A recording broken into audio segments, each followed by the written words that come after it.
Good morning, everyone.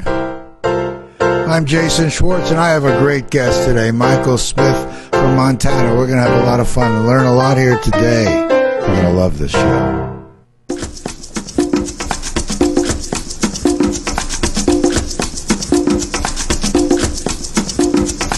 Please allow me to introduce myself. I'm a man of wealth and taste. I've been around for a long, long year. So many men sold away. And I was around when Jesus Christ had his moment of doubt and pain. Made damn sure that Pilate washed his hands and sealed his fate. Pleased to meet you. Hope you get my name. But what puzzling you is the nature of my game. Good morning, everyone. I'm Jason Schwartz. This is the Neutral Zone. We are on KAKU, the voice of Maui, 88.5 FM, low power station. You can find us on TuneIn on your phone. You can find us at Facebook Live, KAKU FM on Facebook, at MAUI NEUTRAL ZONE.com later today, and then on. We have all our shows, including this one. I'm here with Michael Smith, and I don't want to have a long introduction. There's a movie that if you haven't seen it, you'll want to. It's called The Need to Grow. And the subject, there's three people that are in it, but the main subject of it has this thing in Montana where someone takes what was waste and turns it into power and turns it into phytoremediation. Those are chemicals that help the soil get better. BioChar and all kinds of things we'll talk about. This is Michael Smith. And if you haven't seen the movie, you'll want to go to theneedtogrow.com. If it's before the February 15th, then you go to Mercola. You know Joe Mercola, the health guy? MERCOLA, I think, .org. The Need to Grow, he has it up there free right now, so you can go watch it. It's about an hour and a half, and Michael, first of all, welcome to our show. Oh, thank you so much, Jason. It's an honor to be here. And aloha, Maui. I want to be sure that we got enough volume. Yeah, it's amazing. You know, like you say, a little plug goes a long way. That's pretty cool. All right, okay, again. There we go. World, I'm here with Michael Smith. Michael is from Montana. He has something that we're going to talk about. I used to call it the Green Powerhouse, but it's called the Earth Power Lodge now. Yeah. And it's the subject of this movie, The Need to Grow. And I'd rather have you explain in a nutshell, if you can, what it is, and then we'll talk from there. Is that why the shift from the Green Power Lodge to the Powerhouse to the Green Power Lodge, or the Earth Power Lodge? Because we are in the next generation of technology.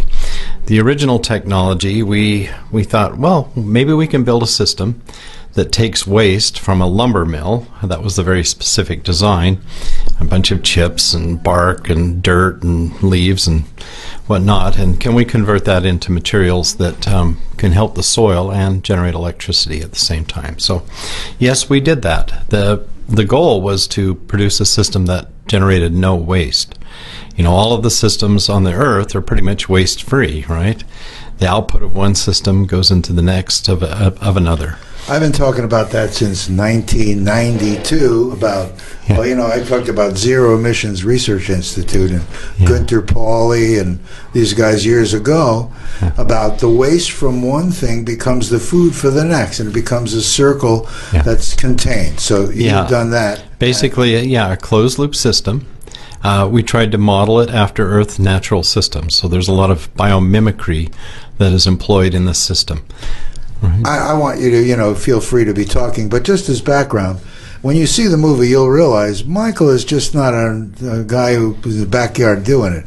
He's had heavy experience in 3D printing, and you might want to give him a small laundry list of things. I don't know if you want to hear my resume. We could be here for the whole hour. He's has done sound systems and visual systems, and worked setting up gaming systems. and then took his knowledge and applied it to what's going on the Earth with no waste. And the Earth doesn't have waste. Well, what's going on here? So that's what this is. And the movie goes into more depth. But now this system, effectively, here's Jason's translate. Take green waste, you put it with some algae, you break it down in a process that creates methane or other fuel that runs the whole system. But that's really the waste because it creates BioChar, which will explain more. People have heard of BioChar, which is a system that will carry these phytonutrients. So effectively, I call it Jurassic Park. You're able to do what nature does in 500 years in days. Yeah, that's correct. Is that basically it? Well, basically what we tried to do is accelerate the Earth's natural processes. That's what was behind the scenes. We thought, well, there are a lot of biological systems that are working in unison with each other, but there's a lot of competition for certain types of biological things. So when we isolate certain types of bacteria from others and provide the right environment, the right pressures, temperature, pH, all those things, we can accelerate that process enormously. And sometimes we have something that we call emergent technology. So we go, wow, what happened when we did this? We see that we're now producing something called fulvic acids in our tanks, which is something that normally takes thousands of years or even millions of years to create in any kind of quantity. So that's just kind of a side effect of what's going on. But to get back to the system, what I, as a software engineer, physicist, mathematician, that's my background. So I spent a lot of time doing artificial intelligence research for game companies. And what we tried to do is figure out a way to make our basic components of our system, we tried to turn them into intelligent game players. But we flipped the paradigm of the game. We said, rather than being competitive, we want you guys to be as cooperative as you possibly can, and so there's little data packets that flow between these systems, and they go, hey, guess what? I have some carbon dioxide. And there's a guy over here going, hey, guess what? I can use some carbon dioxide for my process. I need some heat. I need water. I need electricity. I need fuel. So basically, the system tries to balance itself intelligently. And that means you can use different kinds of green input, not just from a lumber mill, but all kinds of green waste. Oh, all kinds of green waste. Not only that, we have systems that can take methane off of landfill and actually take that into a different process rather than just running it into turbines to generate power. We can pull that methane in and we can consume it. Yes, methane's a very powerful greenhouse gas as well, not just carbon dioxide. So we're able to take multiple waste stream sources, and we even use waste streams coming off of breweries, right? And that's really a good feedstock for some of the algae that we grow. The algae is probably the star of the program. What it does is it's able to take certain types of algae, or cyanobacteria can take atmospheric nitrogen and it can fix it. It can make proteins, and just off of raw materials, carbon dioxide, sunshine, and a few micronutrients, we can create these proteins. And the algae that we're using is like 60% protein. So when we break that down into amino acids, plants can take this stuff up directly because it came from a plant. They don't have to create it. They can use it. It must be like they're drinking extra power. That's why they change in front of your eyes. That's exactly what happened. We saw, a plant. If you watch the documentary, one of the farmers in the show. The need to grow. Yeah. There's a farmer in there who got his hands on some, and he saw one of his plants change in 45 minutes. That it was drooping, and suddenly it's standing up, and it's actually changing its color. And so then he left the plant in the water. He just was doing a root drench, and the next day he started seeing root nodes on it. So we saw this is a very powerful cloning agent for people that have plants that they want to replicate. Do you mind if I use a couple of the stories? Like you told me, there's some glyphosate is in everyone's words, and I mentioned glyphosate, and you were talking about some test that you did or that was done that had extraordinary results? Oh, yeah. We had one of the local sustainability centers that was actually connected with a Whitefish high school. They received some soil that was donated by a farmer, and the farmer, it was supposedly good soil. They got it into their system, and then they tried to grow stuff. They couldn't grow anything. So after a little while, they sent a sample off to Montana State University, MSU, and they came back that it was contaminated with aminopyrrolid, which is also a very powerful herbicide, similar to glyphosate, broadleaf, herbicide. And so they thought, well, the high school is scratching its head and was thinking, wow, we can't really afford to replace this. Can we turn this into a phytoremediation project? So we donated some of our materials to the high school, and they compared it with other they had cover crops, they had activated charcoal, they had mycelium, they had a number of other things. So they put our stuff in the soil. The plants just loved it. It actually worked well, and it drew up this contaminant into the cover crops, so then they could take that away.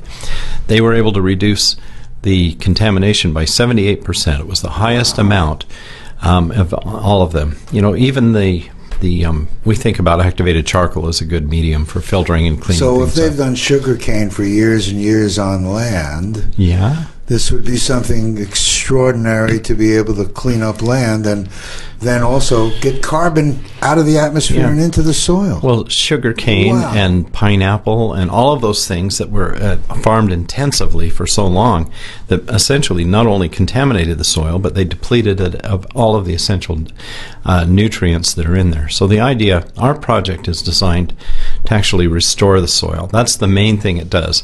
We call electricity our waste byproduct that comes funny? off the system. So that's really very powerful. So this is about saving the earth. When we talk about self-generated and self-sustained, we're a remote island community. You heard me talk about it for 25 years. Well, that's exactly what we're talking. Decentralized, we can grow our own food. Would you say that Maui could grow its own food and Maui County be the breadbasket for all of Hawaii? Well, yeah. And for example, there's one company that just came here. We're hoping to meet here within the next couple of weeks. That Mai Pono by name, and there are others: Haleakala Ranch, Mike Atherton, the plantation, and the new things. These are all people, without talking to the county, that can get a system in that can serve them just tremendously. Absolutely. What was the name of the small farm that we went to Lakahea Farm. I had a guest. We talk about Sonny Elliott, father of Dwayne, who you met. Well, yeah. Well, couldn't make the show at Super Bowl day for the next day. And I thought, who have I spoken to recently that I think was interesting? And I spoke to this gal named Winsome Williams, and she was on at Lakahea Farms, Community Education Farm, and she was great. But then, when I was taking a little joyride with Michael to show him the dump and other things. Yeah, I come all the way to Maui to look at the dump and all of your waste streams. As we did. Yeah. So, but on the way, she said you could stop by. So I stopped by, and it was after the work day, and there she was with her group of, I want to call them agricultural scientists, the people that were extraordinary group. Oh, yeah, they're very well educated and so on. And the conversation that happened was so great and so dynamic, and they understood what you were saying. And then the owner, the leaseholder came, and we're going to have another private meeting right there in that strip.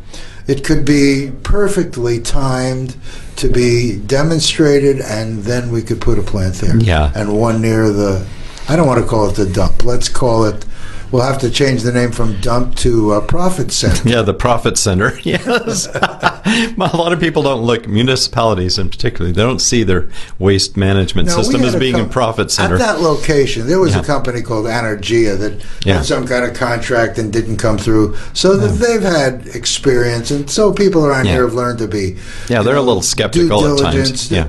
And the BioChar. Now, BioChar is something that, when you see the movie, it'll really make it clear. Yeah. A piece that's like 2 inches by 2 inches, if you unfold all the surfaces, it's like the size of a football field. And that carries these nutrients and make them available to the plants and the soil. That's the whole point. So it's the carrier. And there's some made on the Big Island and things, but what you do is special. Give us an idea. We started experimenting because we had the wood waste that came off the lumber mill. We started experimenting with biochar. And we thought, well, the tree is doing a lot more than just making biochar, right? And fuel. We know that there's a lot of fuel in wood because, when you put a log in your fireplace, it sustains the reaction. It keeps burning. It only uses a small percentage of the power to keep that reaction going. The rest goes into like heating your home or cooking your food. We just kind of reformat it so we can turn that into electricity, the excess. So there's the sustained reaction, there's that, but there's also a myriad of really interesting organic compounds that come off at different temperatures before we get to the temperature where we're producing the biochar. So you're basically scraping off at different temperatures, different usable things. Well, a lot of people, all kinds of stuff. Yeah, people that are interested in or understand oil refineries, they know that you take this crude oil and then you fraction it off and you get gasoline and propane and all of these different things. You're left with a gooey tar at the end. But and that's for asphalt, those type of things. But we do the same thing, but we're looking at wood the same way. So it's a refinery where we take the waste, we take it through, and we pull off as many different compounds as we can. So we generate power, and the waste heat goes off into the rest of the system because the bacteria that we have in our other bioreactor tanks, they need to be held at certain temperatures. And so how do we maintain those temperatures without actually burning other fuels, right? Well, we just recapture the waste that's coming off of that. And then the carbon dioxide goes into our algae systems to grow more algae. Now, algae is phenomenal that it can take carbon dioxide and sunlight, and it can the cells can reproduce 3 times in a day. They can divide. So that's 2 to the third. That's 8 times. So one day you have 1 gram, the next day you have 8 grams. If you think of a large system, that's a phenomenal growth. We tell people, if this were your lawn, you'd be mowing it 3 times a day. And they go, oh, God forbid. Well, that's exciting. There's so many things that went into this. So here we are. This is now take waste. Let's use green waste, lumber, and you get power to run the system and extra. You'll see it in the movie. One of these systems the size you have there can power 100 homes, or you can use it for other things and numbers of greenhouses. It's really, truly extraordinary. But that's the waste product, if you will.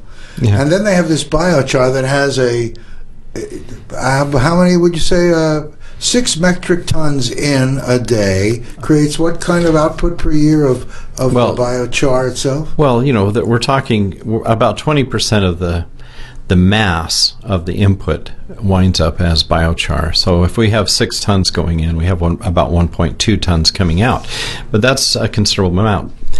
You don't need to just have one of these systems. You can put them together. We call this the battery that runs the system. So if you want a megawatt, you have 4 of these. So each one generates roughly a quarter of a megawatt. Okay. But my point really was that these systems and the different output have a market. And some people say, oh, it's expensive, but you find you can sell it as much as you want. But if it's created here and it's being used by the owners to rejuvenate their land and be able to get incredible output, and also our Maui could be food safe. Yeah. Virtually. Not only that, we've noticed the use of the biostimulants. That's what we're actually producing. We're focused on the biostimulants. Sure. The NPK fertilizers, everybody kind of knows in a way that the new current. That's kind of a joke. What is NPK fertilizer? Nitrogen, phosphorus, and potassium. They're kind of a joke. So, they're chemical salts that are actually, you throw that on the land and it kills the soil microbes. We call this crack for plants because you immediately get a burst of growth the first year, and then the next year you need to add a little more. Eventually you're degrading your soil to the point where it just turns into dust and you can grow nothing in it. You've depleted all of your carbon. Your microbes are gone. So if you were a large landowner and I'm using my Pono as an example. It could be Haleakala Ranch. It could be this group of farmers. Could be, but if you're a large landowner, this could replenish your soil and really change the whole picture. Well, that's the whole purpose of this. It's all about, we have a company. Our company is Regenerative. Regenerative. Yeah. You'll have a link on our site. Yeah, so Regenerative is really all about soil regeneration. Everybody keeps talking about sustainability. Sustainability isn't enough. That gets us to zero sustainability. We need to regenerate the land because we've lost so much of it. We're losing soil 10 times faster than we're creating it right now. Wow. And it's estimated we only have another 60 years at our current consumption rate of topsoil left on the planet. I hope you heard that. Only 60 years of farmable soil left on our planet. I don't know what to say. Our president, may have one opinion, but that figure is fairly scary. And I'm sure that if we don't turn things around and start doing things quickly, we're in trouble. But that's what this can happen quickly, can't it? Sure. The rate that we're consuming the soil, and a lot of the consumption depends on energy. So one of our focuses was, okay, agriculture is a huge consumer of power, or fossil fuels or electricity. In fact, it's one of the top ones under the military. So how do we offset the use of these fossil fuels? Well, we can actually pull the energy from the systems that we're using to generate the soil amendments that regenerate the soil. So this is a carbon negative system. We actually get more carbon back in the ground. Isn't that exciting? And, here's another thing. Research has been done with one of our members here that there's paulownia trees that are also carbon that's negative, that fascinating. can be grown, and in a 7-acre area grow enough of these trees to provide the input to fuel the dragon. Yeah. You'll hear what the dragon is. Yeah, the dragon is and the liquid prairie and the buffalo. Yeah, well, that's right. So a lot of people that come out, they to hear, a thermochemical reactor, they hear the term reactor and it kind of frightens them because they think of nuclear reactors. So, we gave our reactors, a bioreactor is just a containment vessel for a biological reaction, right? Whether it's, bacteria. I mean, a yogurt maker is a bioreactor, right? So, or beer or whatever. So the idea was that we tried to actually come up with analogy between natural systems. Like, we have the liquid prairie. That's where we grow algae. So what eats the grass on the prairie? Well, people were calling our system an algae-munching mechanical cow. And I said, no, it's a buffalo. I'm in Montana. So we bring the prairie to the buffalo. The buffalo, what does the buffalo do? It eats the grass on the prairie. And it creates this amazing fertilizer. That's a little different than what we do, but it's similar. And it also creates methane, which we can capture and we can put into other parts of our process, for generation of power or breaking down the wood waste or whatnot. So we bring the prairie to the buffalo, and then the buffalo kind of supports the dragon. Now, there aren't any real dragons that we know of, so it's kind of the mythical creature, but it is the way I look at that is it's like the mitochondria. It's the power center of the cell. So if you kind of think of our system as an organism, and that's really what it is. It's kind of an intelligent organism because of all of the closed-loop control systems, the artificial intelligence that we apply in the system. Don't let that scare you. It's friendly. We actually are using something called natural intelligence rather than artificial intelligence because there's nothing artificial about what we do. So you look at that, and it's very organic in its nature. It has behavior. It learns, and it can actually rebalance itself. And so if you need to add more technology to the system to, say, your waste stream changes or your power demands, you can plug in other devices into the system. And then they start communicating with each other. They say, oh, hi, I do this, we do that. How can we balance your inputs, our new inputs, and our outputs so that we have... We're going to probably take a break here in a few seconds. Let me so this doesn't need a lot of land. This is a very small footprint to put one of these things. 1/4 acre? Oh, yeah. 1/4 acre. Can you get that? That's basically it. So if you bring the green in so the solar collector is all the green growth. Absolutely. To 1/4 acre, and it creates power for Yeah. And it creates biocharts that sounds like everyone wants one, but go ahead. Yeah, so basically, you laid it out. This is a gigantic solar cell. It has a radius of whatever your community has for all of the plants that are capturing the solar energy. And the cool thing about it is it's pre-stored, right? So the plant stores the energy, and then we process that and we generate power on demand. Rather than having solar panels up there, they turn the sunlight into electricity, and then you have to store it somewhere, or you have to do something with it immediately. And then when the sun goes down, this goes down. Well, the cool thing about having plants is they store that energy and they absorb it on a pretty uniform level. And the efficiency of a solar a photovoltaic cell is higher, but we can do a lot broader space, and keep the planet green. So if we manage the green waste and the growth of the trees, the paulownia trees are fascinating. I'm so excited about that we could actually use those. We're going to take our break and come back. When we come back, we're going to talk about a little bit about regenerative agriculture and the new co-ops, and a little bit structure things. And we want to ground this on Maui, so we'll talk about the kind of things that we need to get this happening here now. But I want to thank our newest sponsor, which is an old sponsor, Combine Alone Cash for Gold, and Harry Eager, who used to write here for the Maui News for 25 years. He has a blog called Restating the Obvious Maui, and they're my new sponsor for this show, so I wanted to thank them for jumping on yet again. We are so happy to be part of KAKU, the voice of Maui. The MAUI-NEUTRAL-ZONE.com. I think when you listen to this show again and go to the movie, The Need to Grow, you're going to get very excited if you aren't already. We had a group come to the college.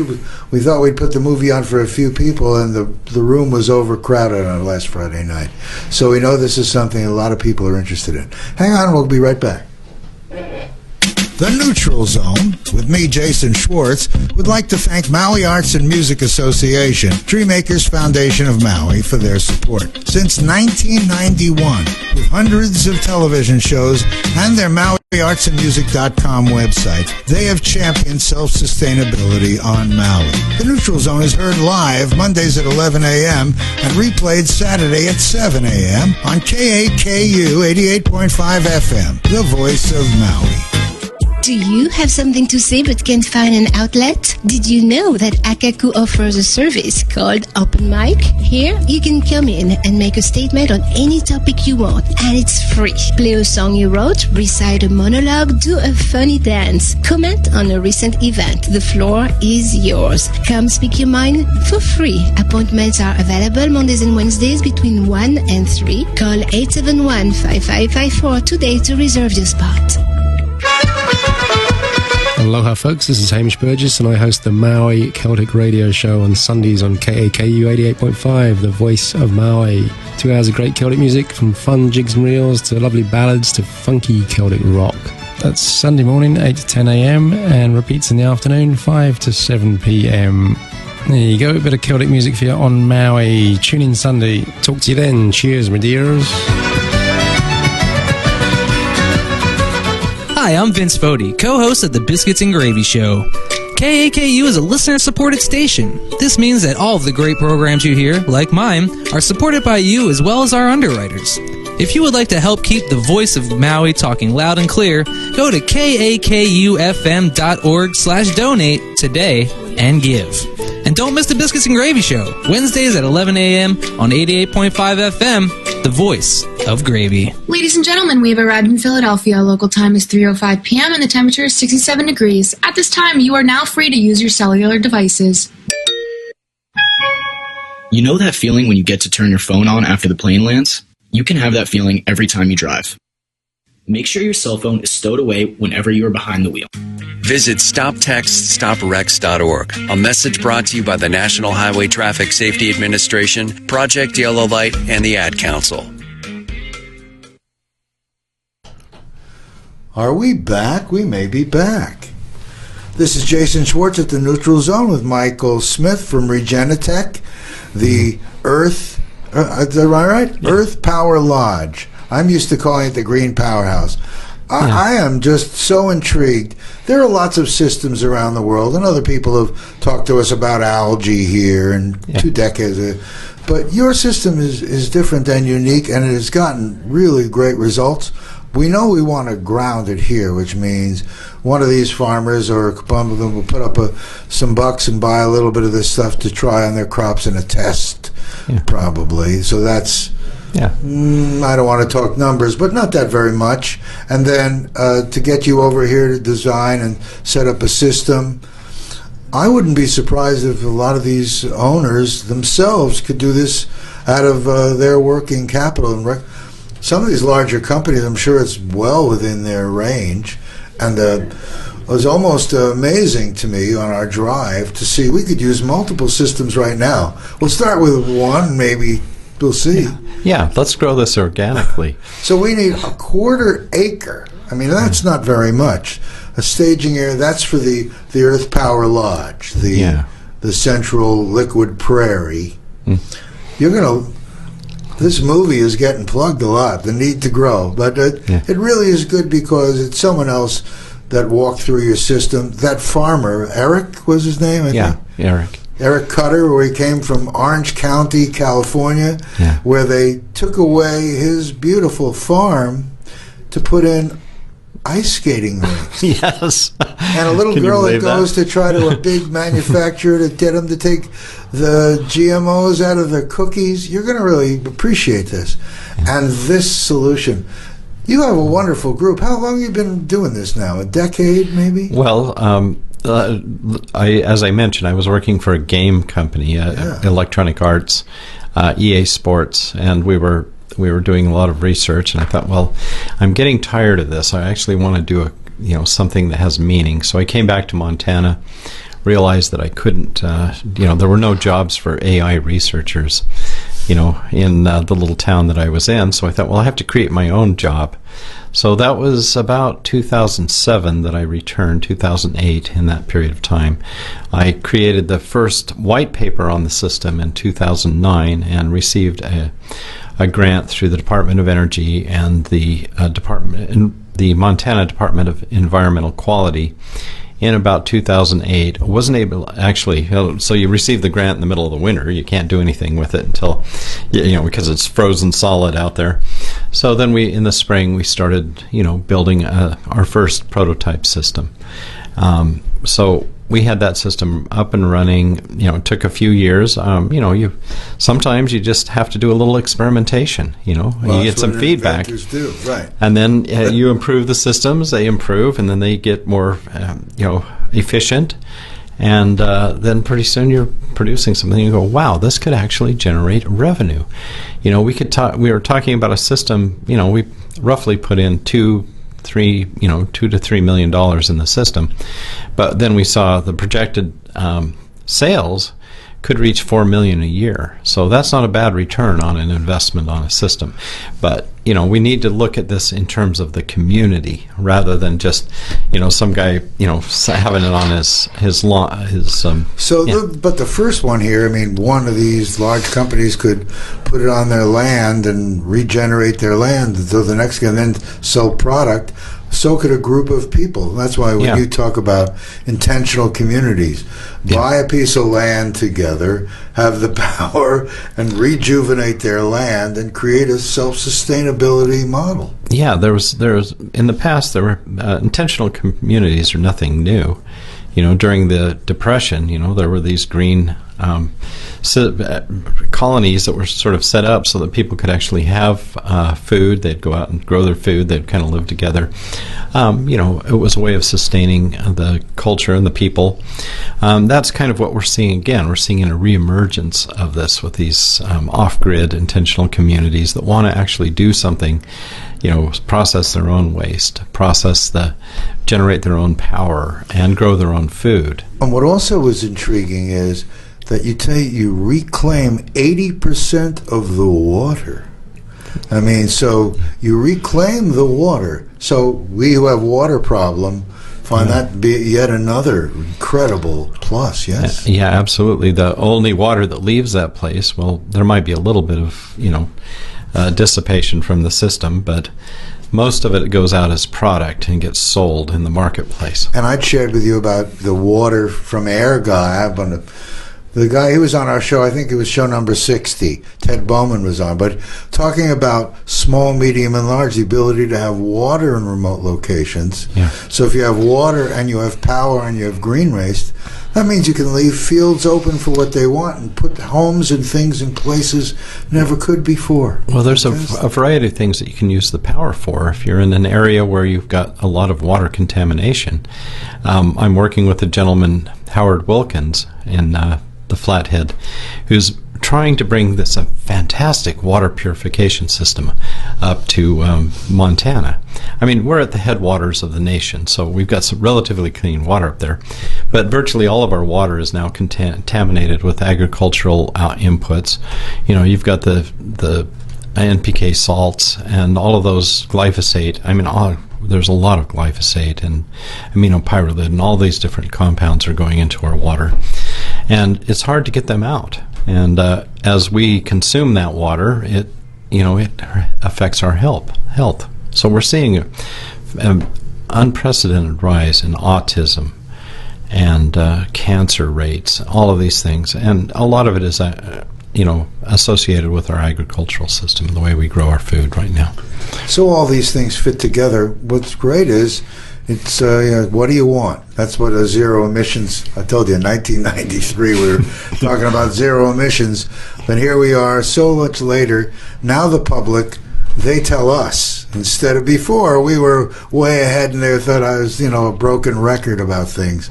I was green, and they said, "Oh, you're radical." Yeah, and now they're embracing, and they're going ahead and don't remember. We've been talking about this a while. Yeah. What's great about your thing is we can do this and turn around real issues that are real issues. Yeah. And here in these islands, I'm sure you guys know how much. We need a quarter acre of land and someone that leases to us long term or want it for themselves to be there long term. Yeah. So the investment is solid there, right? Yes. So the county could do it, but that's a separate system. Yeah. That's more regulation. These can happen even before that with some of the people, yes? Yeah, I believe we can. I would prefer to work in sort of as a cooperative. So it's basically the community that owns the system, a group of people that are into agriculture and that want to improve the soil and they want to, improve the quality of the food they're producing and the water. The water improvement is just a natural byproduct of what we're doing. So they wouldn't own your company, they would own this project here. Yeah, that's together. Basically each one of these is set up as a separate sort of a cooperative or a partnership or whatever. So we find the members, the leaseholder. He's a member of that. That's what we did out at the lumber mill.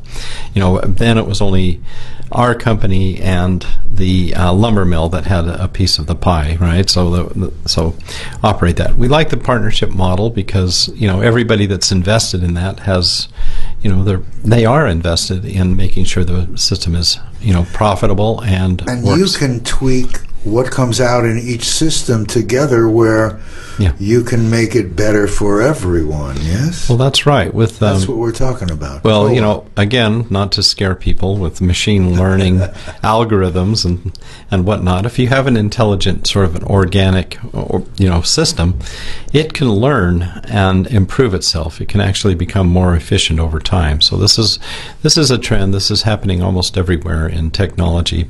But why aren't we doing it in agriculture and biology? See, isn't that great? We can have the computers suddenly get back to something natural and work on something that's really vital and, I want to say offline, the growing of our things and being sustainable. So to get this going, I know I'm just looking, we've got about 15 minutes left, so we're good. Yeah. So what do we need here? We need a piece of land, owners that say, okay, that's where we want to put it now. Yeah. We need a little bit of money to start.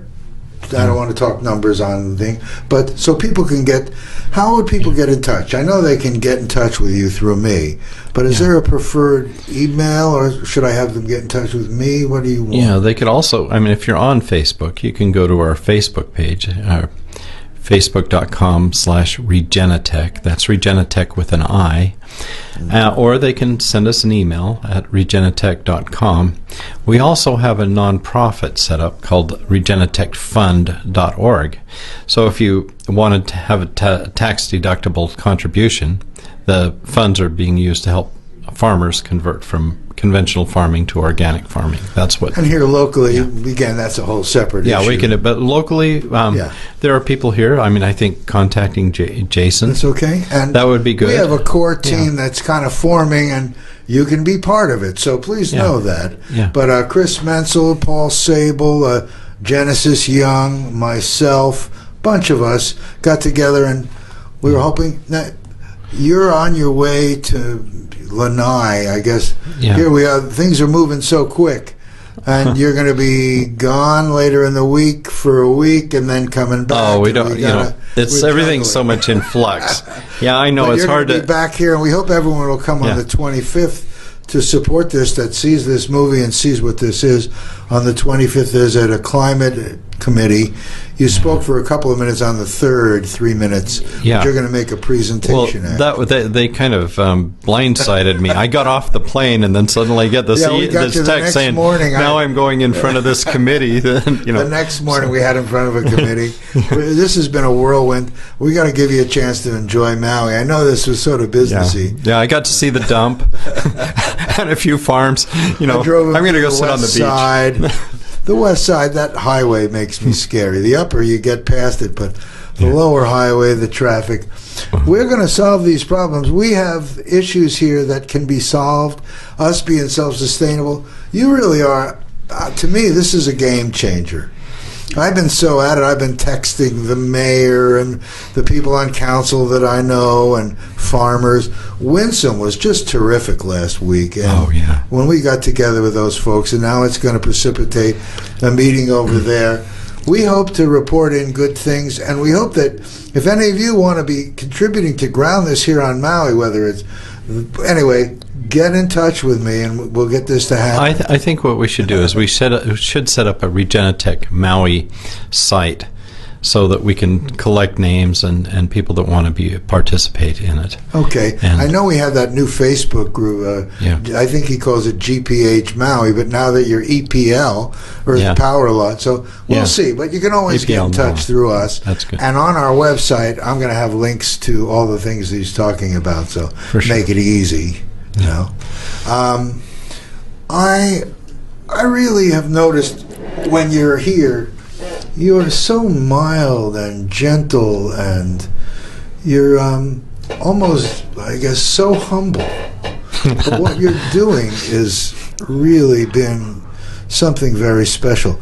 With all the biochar and all the people thinking they know what this is, anyone can make biochar, right? I'm really trying hard not to turn this into a cult, right? No, there's a lot of science going on here. A lot of people think they can have this at home, and kind of like, why can't they do this at home themselves? First of all, you know that a closed system that generates methane means, remember when West Maui had a fire? Because the waste was... Imagine that fire, all that stuff goes up into the atmosphere. We're taking that and using it and keeping it here and using it and creating profit from what was waste. If we can divert the waste stream and use it to replenish, we're in great shape. I like to encourage people to do as much composting, and if they can make biochar safely and effectively, do that. But if we operate this as a community effort, like I say, we pull in the shareholders, then we can take some of your waste off of your property or whatever, and then we can, provide you with a product. In the end, there might be a little bit of fair exchange I understand. to do all that, but it's important. And what you're saying, I'm just getting this a little bit closer. Okay. When you talk about fair exchange, but it's going to give everyone the opportunity to have more output. And to really have more output. Yeah, that's the important thing. And a lot of people, when they look and they talk about yield, and I've been stuck on this one a few times, so people say, well, we used your stuff and we didn't see any more bioplant mass than we did when we used this other stuff, right? And then when they went in and tested it, they looked at the nutrient levels. The nutrient levels were so much higher in the Regenesis. That's one of the name of the biostimulant that we use, than it was with the other inputs. And so I want people to start thinking in terms of nutrients per acre or oils per acre or the thing that you're after, not just a bunch of, leaves and twigs and sticks, because, that's really what's important here. And if you've got a soybean that was grown one way versus a soybean that was grown another way, investigate what's in that soybean, and whether or not it's actually healthy for you. So that's really what we're looking at. So one of the things that we are looking at for our project is to create, with a cooperative, we want to create our own brand, our own certification called Regenagrown. So it's not just about the fact that it's going to have higher nutrient levels, but the system itself, it makes it better, because what you're doing is you're cleaning the air and you're cleaning the soil and you're cleaning the water as you eat this healthy food. So the idea is, how do we get a brand of products out into the marketplace? And it doesn't have to... And the reason why I'm looking at a group of cooperatives is not about Regenetech owning or controlling this. These are all community-based products, but we need to kind of band together so that we don't have a bunch of random stuff going out into the marketplace that's actually decreasing the value of the brand. So that's one of our objectives, is how do we kind of unite, make sure that we have quality control, and everything that goes out is beneficial. Now, you've seen places around the world for this, and I wouldn't be surprised, and I'm sure, that there's a request for you to do things all over. I feel very fortunate that we, Maui, have the opportunity to have this here now, because this is the logical place. People from all over the world come here on vacation, and we have beautiful host culture that we can show off, and we can send people home with more than just suntan, as we're able to regenerate the land, create local food, show them what's natural. Yeah. This can be done anywhere, yes? Yes, absolutely. And not to go into a fear-based thing, but I often, after talking to a few people here, I said, well, what would happen if the ships stopped coming for a few days on the island? And you could probably answer that question. Well, that's the thing that we all know out here so very well. Yeah. In a couple of weeks or less, we're out of food. But this can turn that completely around, completely. And especially when we have a couple of groups that are growing such huge amounts of food they want to do. Why not rejuvenate their land and be the center of a major thing around the world? They have other areas that they work in too. This would be something they could use there. Yeah. I don't want to ever say the word Monsanto to people, because they say, Yeah. But, anyone that has a problem, this will help them. Yeah. So it would be very interesting to see a quote, a perceived demon to be part of a testing solution. Wouldn't that be interesting? Absolutely. One of the things that we go into in the documentary is how, people that have gone up against chemical, what we call conventional farming. I don't know how it got to be conventional, because conventional was the way we used to farm, right? Mm-hmm. So compared to organic farming, but we're seeing no significant improvement of output from, the turn conventional farming over our organic agriculture right now. Sorry, I've got a little frog in my throat here. A little froggy. I'm looking at you and I'm thinking, I'm going to get you a couple of beautiful Hawaiian shirts, because you need to be in Montana. Suddenly you'll start wearing Hawaiian shirts. Oh, I Hawaiian shirts. If you look at me in the documentary, you'll notice I have a few of them. Yeah, but I love Hawaii. This is that's one of my motivations. I thought, well, if we can get one started here, why not? Then I'll have an excuse to be here a little more often. Yeah, we've been running you ragged. I mean, I really apologize. We've had a few people that, you came on a wing and a prayer, and you could stay, you're not one to stay at a big hotel or that. And this is right in the middle of season and right in the middle of heavy budget time. And we're trying to put it all together and show people the right thing and not be too preoccupied in one way or the other. But we're here, and in these next couple of weeks, we want to ground this here. So I am hoping that people have the money, have the interest. Please, let's be in touch. we are really thankful to have you with us. If I were going to give you a few minutes and give you time to, like, do a mini thing, to talk to people about this whole thing. I mean, you've been doing this a long time. Oh, wow. I think I've kind of almost talked myself into a... Well, I mean, I can... talked about it mostly, but I want to make sure I don't leave out things that are important to you. Yeah, that's the problem is you always walk away from an interview like this and you go, gee, I wish I would have talked about this. Or, but right now what I really want to do is I want to thank you, Jason, for all of the effort you've put in, all the people you've connected me with. Sure. I step off the plane, I'm suddenly doing all these interviews. I'm going to these farms. I got a tour of the dump. That was wonderful. I got, I got, all of and Paul Sable. I have to mention him. He allowing me to sleep on his couch. So anyway, anybody more couches. More couches. You're not going to be going here and there. We got to kind of figure out where you're going to be. Yeah. But we want to set up some of these significant meetings with people that can say, yes, sure. Here's the money for this. I want to do that. I want to commit to that, and hopefully we'll get that going over these next couple of weeks. Yeah. You are just such a beautiful man. You're really gentle. When I think of you, I find someone who's truly committed. I want to say like me. Yeah. I didn't do this for the money.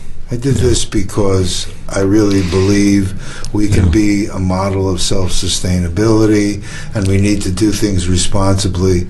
To me, that's not radical. That's reasonable. Oh, yeah. That's a great byline. Reasonable, not radical. Truthfully. Right? I love that. And here we are. We are in the middle of the Pacific. We're the most remote landmass in the world. We have people coming here from all over the world. They could take home the blueprint on how to do this and start being part of this. That's why I think this is the perfect place. You have all these other places to do it, but I hope the people here now take this bull by the horns and ground it so that your time and energy is spent here, because this is what we've been talking about here for a long, long time. Wow, absolutely. 2020 vision, I said that in 2012 when I was doing my website rebuilding and getting our logos. 2020 vision in 2012. Now it's 2020 vision in 2020. Yeah. We have clear opportunity to do this. Well, one thing I wanted to say is when the year I graduated from high school, so now you can calculate how old I am, okay. 1971, there was a movie released called Soylent Green. I was 69. Soylent Green with Charlton Heston. Charlton Heston and Edward G. Robinson. Yeah, that was Edward G. Robinson. That was his last film that he made, and it was interesting that the way he transitioned out in that film as well. But that had such a strong impact on me. I want people to start thinking about how we're taking care of. We're not good stewards of the land right now. We need to become better stewards of the land. Otherwise, we may wind up in the Soylent Green scenario. Not us here in Maui. We are awake and aware and working together, not only be self-sustainable, but to be loving and caring and be an example to the world of what the world would like to be. Together, one, working together. There is no waste. It's something that's going to work for all of us. Yeah. And I'm really excited. Thank you for coming to our show. We only have like a minute left. Yeah. You've just really been a pleasure. I know that getting your time, everyone wants a little of your time and your peace. We're going to work it out, and by me working with Paul and Chris and all of us, we're going to go out and get this grounded. We have a couple of meetings coming up. If any of you, like I say, please reach out and let's make this happen. I'm so excited. I get excited, but when I see someone who's doing this genuinely and has had great results, the gentleman that came here from Oahu, the scout who's up in Montana, growing hemp. nutraceuticals and hemp, Yes. and gets readings that they've never seen before. And He had like 97%. CBD oils in his hemp. I can't believe it. I mean, so there's things here that are just going to be game changers on a lot of fronts. Thank you all for joining us. This is Michael Smith, Regenerative, the Earth Power Lodge. You're going to see all the stuff on the site. Thank you for joining us, Michael. It's been a pleasure. We'll do some stuff out there in the field, but you're always welcome here. Anything you want to say or do, you always can come. Oh, thank you so much. It's been an honor to be here. Oh, thank you. We're going to leave you guys, and we will see you next week. No, the week after, because next week's a holiday. So go to MAUINeutralZone.com and watch this again. Watch all of our shows. You'll really enjoy it. Thank you, Michael. Thank you guys for being with us. Aloha. Aloha.